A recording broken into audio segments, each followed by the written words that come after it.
नमस्कार, मी धनश्री हाऊस क्वीनमध्ये तुमचं खूप सारं स्वागत करते। आजचा दिवस तुम्हाला खूप छान आनंदात जाऊ देत, तुमच्या मनातल्या सगळ्या चांगल्या इच्छा स्वामी महाराज पूर्ण करू देत।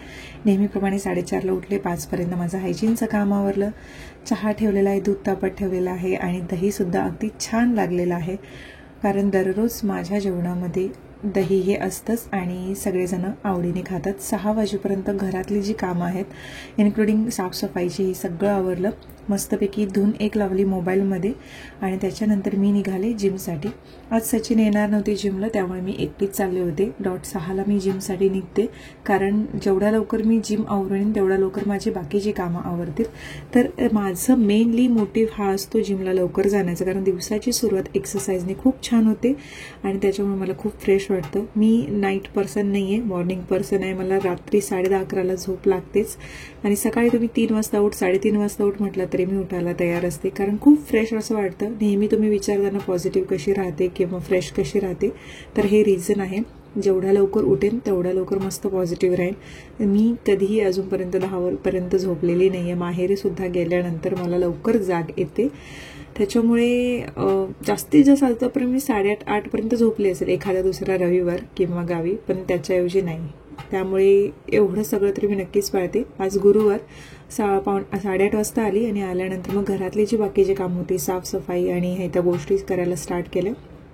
आज पडदे, बेडशीट, कुशन कवर, पिलो कवर आणि त्याच्यानंतर जी काही छोटी मोठी साफसफाईची कामं आहेत ती मला करायची होती। माझं मेन जे असतं घरातलं फ्रेश राहण्याचं एकमेव रिझन ते म्हणजे साफसफाई आणि नीटनेटकेपणा। मी जेवढं घर स्वच्छ बघेन तेवढं मला नेहमी एनर्जेटिक वाटतं।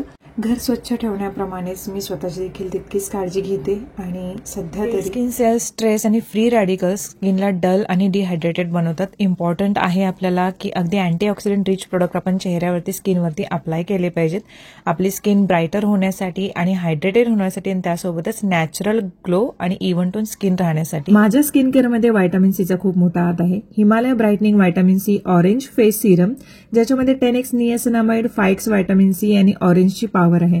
वापरायला सुरुवात केल्यानंतर 3ऱ्या दिवसापासून फरक जाणवू लागतो। विजिबली ब्राईटर आणि इव्हन ग्लोईंग स्किन आपल्याला मिळू लागते। 10x नियासिनामाइड आणि 5x व्हिटॅमिन सी रिड्यूस करता डलनेस, रिव्हील करता आपला नॅचरल ग्लो आणि रॅडियंट स्किन मिळायला सुरुवात होते।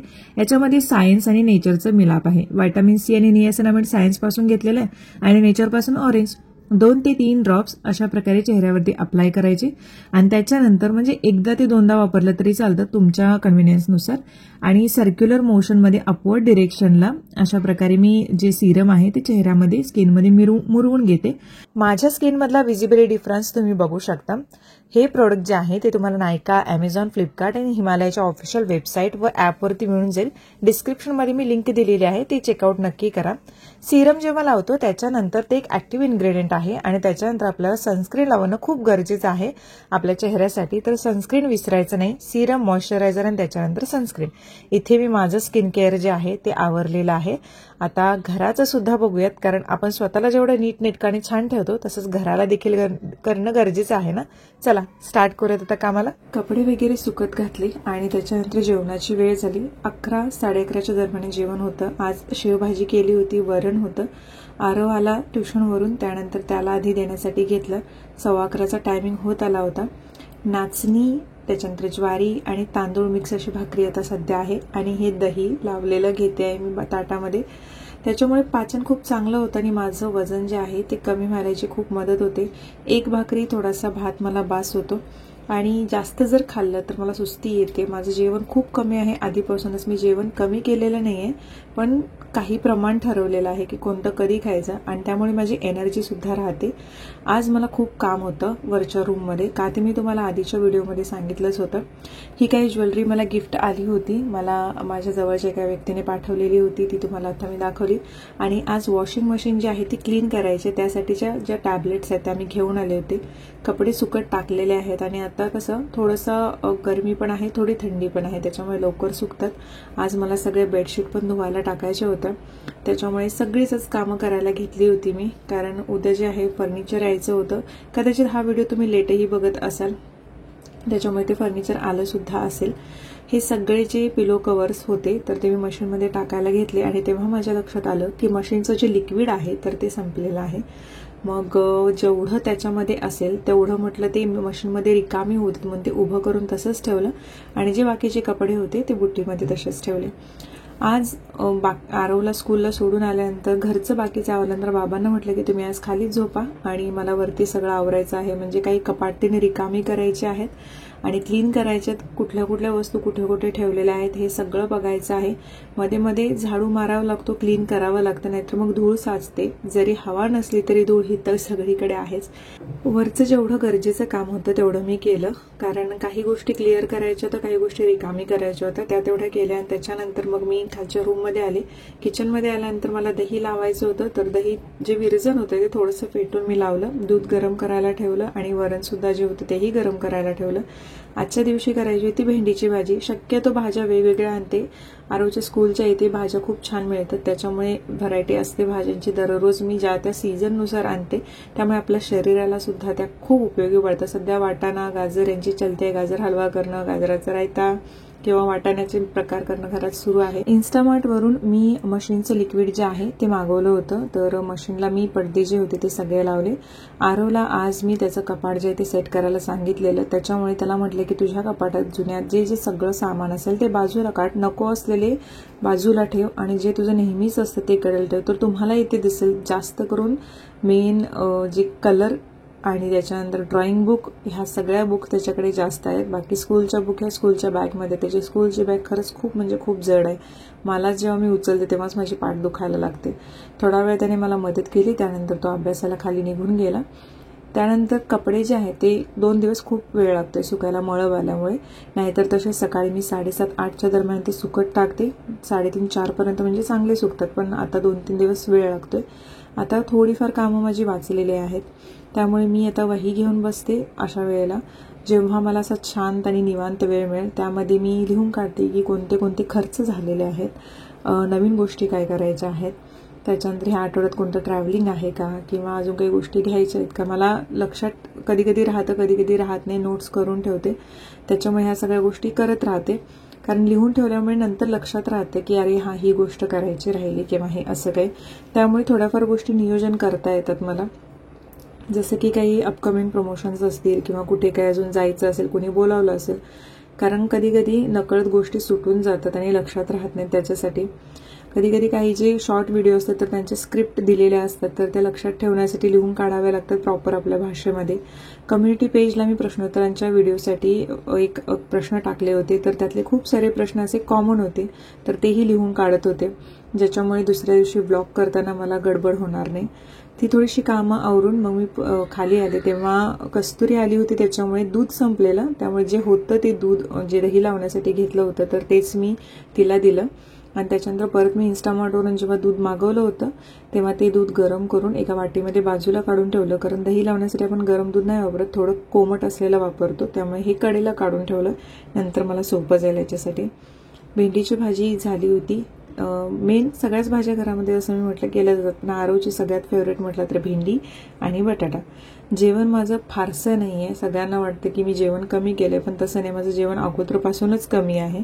तर आवरलं सगळं आणि त्याच्यानंतर वरच्या रूममध्ये परत जाऊन मी माझं जे बाकीचं काम आहे ते आवरायला घेतलं, कारण खूप साऱ्या वस्तू मी पसरून ठेवलेल्या असतात काम करताना, तर त्या परत जागेवरती ठेवते म्हणजे दुसऱ्या दिवशी मला व्यवस्थित सापडतील. त्यानंतर केस आता वाढवणं किंवा चांगली हेल्थ राहणं याच्यासाठी मी ह्या वर्षी तरी डिसिजन घेतलं की कोणतीही हेअर ट्रीटमेंट करायची नाही. बघूयात काय फरक पडतो केसामध्ये. आठवड्यातून 2 वेळा ऑइलिंग तरी करतेच, पण दररोज मी ऑइल न लावता ब्लड सर्क्युलेशन व्हावं याच्यासाठी बोटांचे जे आपले टीप असतात तर त्याच्यावरून हेअर मसाज करायला घेते. अशामुळे थोडंसं बरं वाटतं, रिलॅक्स होतं माइंड. आणि इन्व्हर्जन मेथड जी आहे ती सुद्धा करते, त्यामुळे हेअर ग्रोथ व्हायला, ब्लड सर्क्युलेशन व्हायला खूप चांगली हेल्प होते. माझ्या हेअर ग्रोथची जर्नी तर तुम्ही बघणारच आहात, कारण ह्या वर्षी मी विचार केलेला आहे की कोणतीही हेअर ट्रीटमेंट करायची नाही, म्हणजे बोटॉक्स, केरॅटिन, बघू आपले हेअर कसे ग्रोथ होते. सध्या हेअर फॉल जो आहे तो बऱ्यापैकी थांबलेला आहे. आपले जेव्हा हेअर हेल्दी असतात, कोणतीही ट्रीटमेंट नसते, तेव्हा ते फुललेले दिसतात, त्यामुळे आपल्याला वाटतं की आपले केस जाड आहेत, पण ॲक्च्युअलमध्ये केस आपले कसे आहेत ते एखादी हेअर ट्रीटमेंट केल्यानंतर समजते, कारण ते खूप असे चप्प बसतात, ते फुलत नाहीत, फ्रिझी होत नाहीत, त्यामुळे ते असं वाटतं की खूप पातळ आहेत. जे पडदे लावले होते मशीनला तर ते सुकले होते, म्हणजे मशीनमध्ये बऱ्यापैकी सुकले ते. पण ते बाहेर काढून ठेवलेत असं हँगरमध्ये अडकून ठेवायचे म्हणून. मशीन क्लीन करण्यासाठी ह्या टॅब ज्या होत्या त्या मागवल्या होत्या सर्फ एक्सेलच्या. महिन्यातून 2 महिन्यातून मशीन क्लीन केली पाहिजेत. घेतल्यापासून मशीन 3 वर्ष झाली, एकदाही मशीनचा कोणताही इश्यू आलेला नाही आहे. कारण कपडे कोणतेही टाकताना मी असे वेगवेगळे टाकत नाही. कलरचे असतील तर ते हातानेच धुते. माझे सुद्धा कॉटनचे कपडे असतात तेही हातानेच धुते मी. जास्त करून याच्यामध्ये जॉर्जेट किंवा असे काही ड्रेस असतील जीन्स तर टाकते, नाहीतर मग कॉटन किंवा असे असतील तर ते मी हाताने धुते. इथे सेट केलेलं आहे टायमिंग आणि मशीन क्लीन करायला मी आता ठेवून दिले. जसं मशीन क्लीन केलं तसं स्वतःचं सुद्धा क्लिनिंग गरजेचं आहे. फेसची काळजी घेणं. मला स्कार्स आधी खूप जास्त होते, त्याच्यानंतर मी खूप केअर घेतली स्किनची, खूप म्हणजे खूप. कारण कधी कधी होते की आपल्या फेसवरती आपला कॉन्फिडन्स डिपेंड असतो. खूप जणींना स्किन कंडिशन्स खूप वेगळे असतात. काहींना डार्क सर्कल असतात, काहींना पिगमेंटेशन असतं, काहींना वांग असतं, काहींना पिंपल्स असतात, पिंपल्सचे डाग असतात. मला स्कार्सचा प्रॉब्लेम आहे. आपण असं म्हणतो की आपला फेस म्हणजे आपला कॉन्फिडन्स आहे, पण तुमचा कॉन्फिडन्स ना तुमचा इनर ग्रोथ जे असते किंवा तुम्ही कसे आहात, तुमचे विचार कसे, त्यावरती तुमचा कॉन्फिडन्स ठरतो. कोणताही फेस किंवा कोणताही असा एकदम सुंदर चेहरा तुम्हाला कॉन्फिडन्स कधीही आणून देत नाही. तर तुम्ही कसं स्वतःला प्रेझेंट करा, तुम्ही किती स्वतःला महत्त्व देता किंवा तुम्ही कसं वागता याच्यावरती तुमचा कॉन्फिडन्स डिपेंड असतो. तर माझंही तेच आहे, पण तरीसुद्धा मी फेसची काळजी घेते कारण तेही गरजेचं आहेच. त्यामुळे बऱ्यापैकी स्कार्स कमी व्हायला मदत झाले, जशी मी काळजी घेते त्याप्रमाणे. ओठांना रात्रीच्या वेळी मी थोडंसं तूप लावते, ज्यामुळे मॉइश्चराईज होतात ओठ आणि चांगले एक्सफोलेटसुद्धा होतात थोडेसे. कारण जे रवाळ तूप असते त्याच्यामुळे त्या कणामुळे थोडं एक्सफोलेट व्हायला मदत होते. त्यानंतर सकाळचं प्री वर्कआउट जे खाणं असतं बदाम, तर ते मी भिजत टाकलेत. किचनचं सेट झालेलं आहे रात्रीचं. आणि सगळ्यात शेवटी पुस्तकातली एखाद्या दुसऱ्या लाईनी वाचून एंड करणं. सिक्रेट माझं सगळ्यात आवडतो बुक, ज्यामुळे खूप साऱ्यांच्या लाईफसुद्धा चेंज झाले. याबद्दल एक मूवीसुद्धा आहे आणि हे मराठी भाषेतलं द सिक्रेट बुक आहे, रहस्य म्हणून. ॲमेझॉनवरती तुम्हाला मिळेल. मध्ये मी लिंकसुद्धा दिली होती. रँडमली एखादं पेज ओपन करते जेव्हा काही समजत नसतं मला तेव्हा.